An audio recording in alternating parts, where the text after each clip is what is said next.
The OPSAT is the most important tool you have. It holds all the intel you need for your missions, stores your personal notes, and holds any data you collect.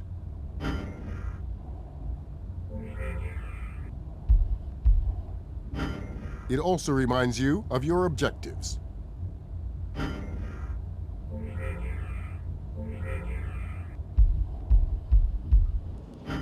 And holds your minimap.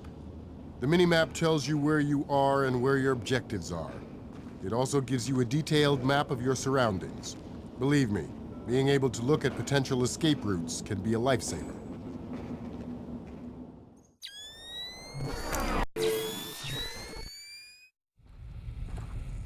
That sounds like a camera.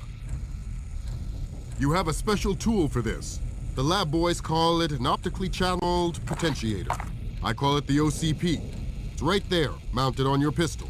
Just aim and shoot.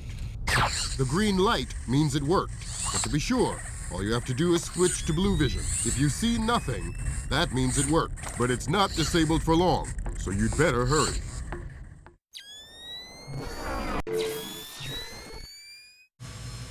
One of the perks of your job is all of the gadgets you get to play with, starting with your rifle. It's a fully automatic weapon with superb zoom capabilities. It's extremely motion sensitive when you're zoomed in, so when you need to line up a shot, you have to hold your breath. Much better. Now for the best part, the launcher. Mounted right under the barrel, it can shoot an arsenal of miniaturized devices. First up is the extremely useful sticky camera. Just load it up, aim, and fire.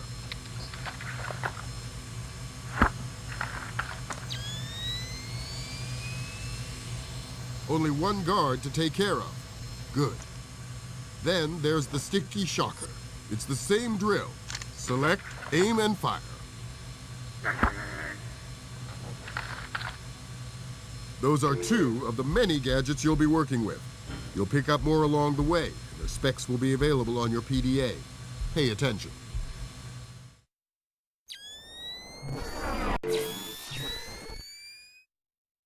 You'll get a lot of use out of your goggles. For instance, night vision is an absolute essential. You can't do your job without it.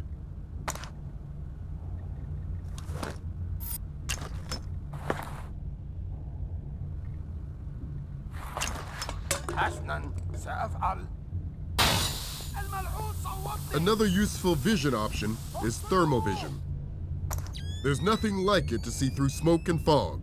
Plus, it makes guards much easier to spot. A third option is electrostatic monitoring, also called blue vision. It displays anything that emits a magnetic field. And since most things displayed in blue vision can be disrupted with the OCP, they make a great combination.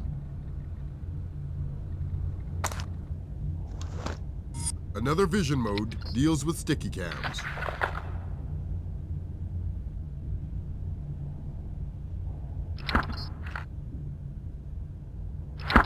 You can cycle through any of the cameras you fire, unless they've been destroyed, and see what they see.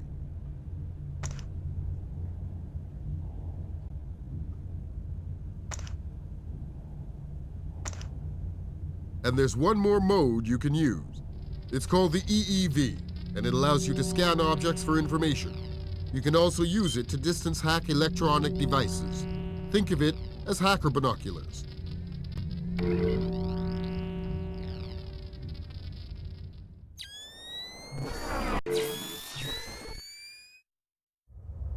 Picking locks isn't that hard when you know what you're doing.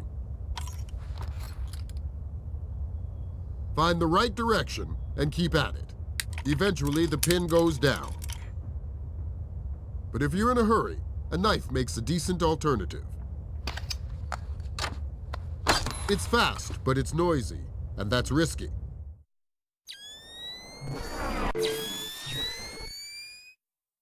Tackling these guys head-on is usually a bad idea. Better to just distract them and slip on by. Fortunately, the environment often provides you with what you need. A bottle, a can, a chunk of ice. You can pick up, equip, and throw any of these to generate a distraction.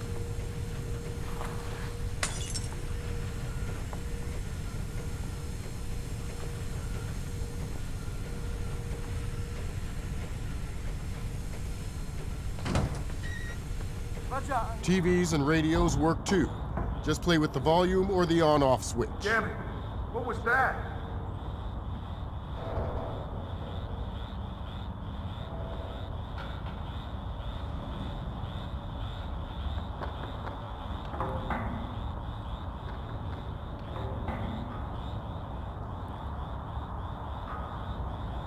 Crap! Nothing! Worst comes to worst, you can pretend it's a Bogart movie and whistle.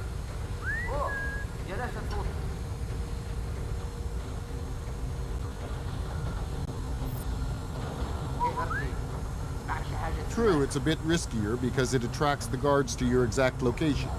You need to get out of Dodge before they show up or you'll be in trouble.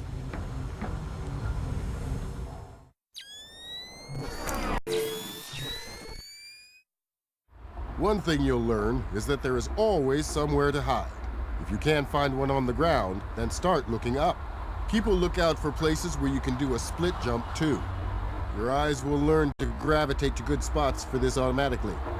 Find yourself staring at a wall, that's why you're doing it. Like that one. It'll do fine.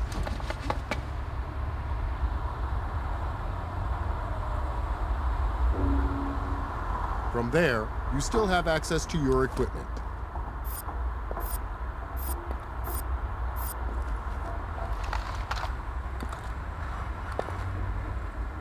But when the target is close, you can drop in for a visit. Works every time.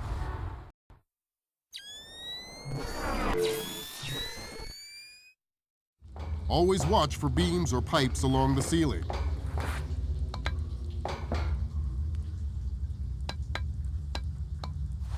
They can offer a place to hide or a whole new angle of attack.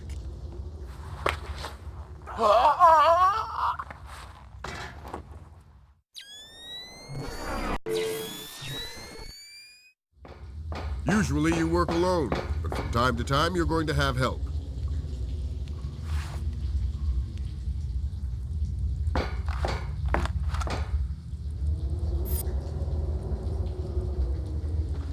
Stay close. Roger that. Cooperation is the key, because sometimes there are things you can't do alone. Here, for instance, you'll need a boost to get over to the other side.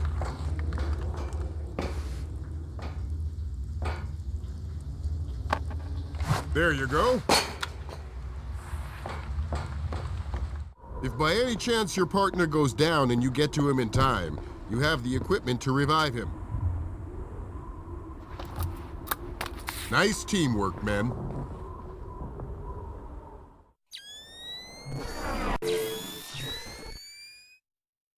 Sometimes there's no way around it. You just need to get up close and personal. For example, you might need to squeeze some information out of someone. Just grab him from behind and convince him to talk. Then again, you might just need to take the guy out.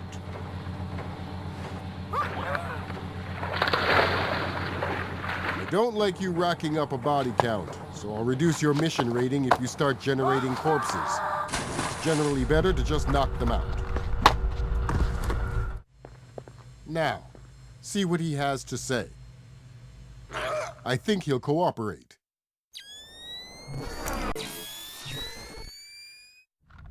If you want to move unseen, light is the enemy. That means you need to move carefully, stay in the shadows, and stick close to walls.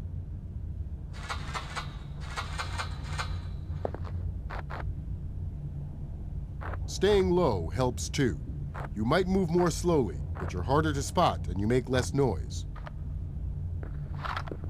And noise counts because these guys aren't deaf. A little noise can give you away in a heartbeat. That's why you move slowly and keep an eye on what you're walking on. Fortunately, sometimes there's too much ambient noise for you to be heard. And that happens. Take advantage of it. What you do can also be an issue. Opening a door slowly doesn't make a lot of noise. Bashing it in is a whole other story. Just like that.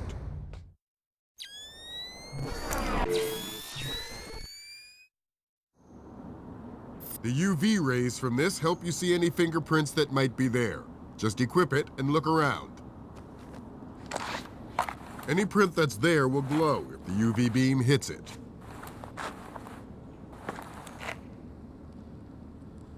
Then you just get close and scan it in. Unfortunately, only complete prints are useful. A partial print means you have to try again until you find a complete one. The scanned prints are automatically uploaded to us. Anything we find out gets dumped right back down to your PDA.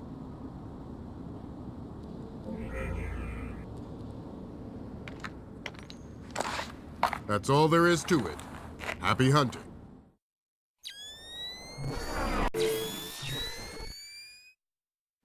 The best weapon you have is intel. The better your info, the better your chances. And nothing improves the odds like knowing where the guards are. Fortunately, your PDA has been outfitted with a short-range tracker capable of detecting RFID signatures. It's not the most accurate thing in the world, but you can generally tell how many guards are out there and when to expect them. And when you think about it, that's all you really need.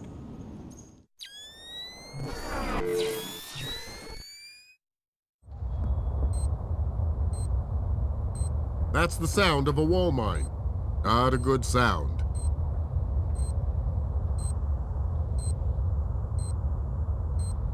The trick is to move slowly and step lightly. Do that and it won't detonate. Getting close to the wall mine is the hard part. Disarming them is simple. Just make sure the light is green or else you're in for a nasty surprise. Just like that. Now that it's harmless, you can take it with you and use it yourself if you find a good spot.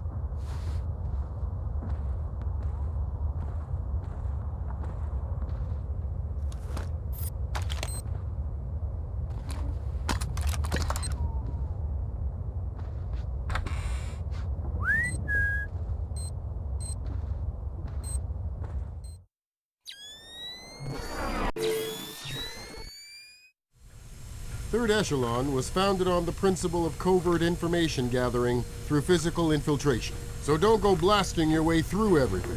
Keep a low profile. Avoid detection whenever possible. Hide in shadows, or learn the guards' patrol patterns and sneak by when they're not looking. Stay out of their sight, using pipes, ledges, and high places.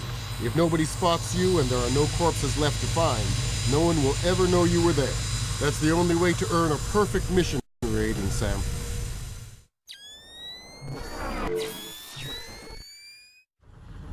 The OCP is good not only for cameras, but you can also use it on other electronic devices, such as lasers, lights, TV monitors, and the like. The principle is the same. Just aim your pistol and shoot. That's it. Nothing else to it.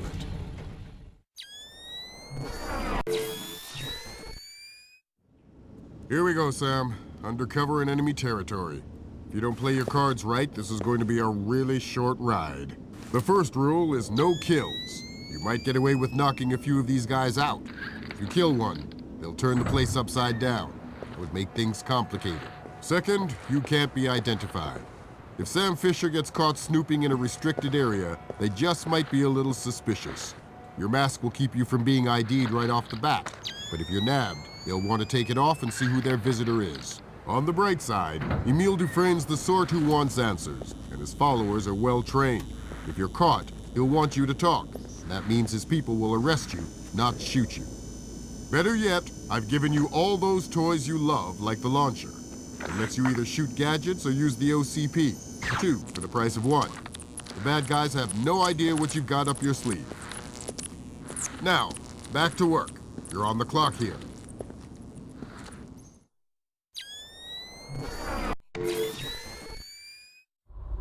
As a two-man team, you can accomplish tasks which would be impossible for a single operative. Your repertoire of moves includes the short scale, to get to high places. The Tomonage, to pass over gaps or between lasers. The Hangover, to reach places below you. The Climb on Shoulders, for situations that require extra height. The Human Ladder, so your partner doesn't get left behind. The Back-to-Back Climb, which allows you to climb vertical shafts. And finally, the team persuasion, in case a hostile refuses to talk. Some moves, such as the hangover, are activated via an interaction. All you have to do is get into position and press the action button.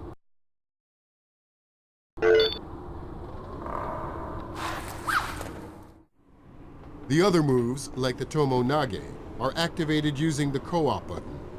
One agent must initiate the action by getting in place and pressing the co-op button.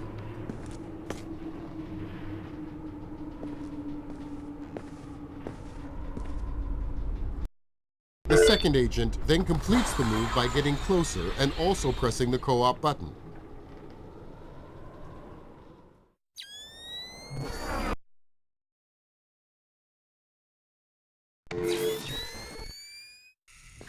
Electronic security is one of your biggest threats. If a camera or a laser detects you, the resulting alarm will endanger both you and the mission. To prevent this, we've equipped your pistol with a gadget called the OCP. Use it to deactivate electric devices such as cameras, lasers, and unprotected lights. Just aim and hold the trigger. If you switch to electric vision and the device is dark, that means it's jammed. One agent can sneak past a device while the other jams it, but he has to hurry because the OCP effects last only a few seconds at a time. This is one of your best tools to remain undetected. Use it wisely.